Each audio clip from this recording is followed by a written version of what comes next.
কার বন্ধুরা চাও ইউটিউব চ্যানেলে স্বাগত।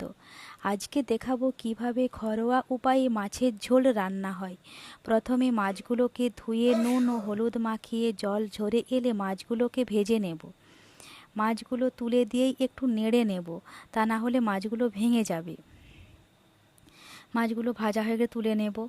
তারপর ওই তেলেই আলুগুলোও দিয়ে দেব ভেজে নেবার জন্য। আলুগুলো ভালো খয়েরি মতো ভাজা হয়ে গেলে তুলে নেব।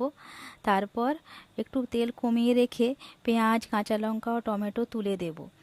টমেটো পেঁয়াজ থেকে তেল ছাড়তে শুরু করলে আদা, রসুন, হলুদ, লঙ্কা, জিরে, ধনে গুঁড়ো দিয়ে মশলাটাকে কষিয়ে নিয়ে জল দিয়ে স্বাদ মতো নুনটা চেখে নেব।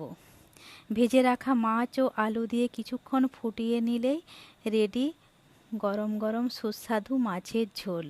ভিডিওটি ভালো লাগলে অবশ্যই একটি লাইক করবেন।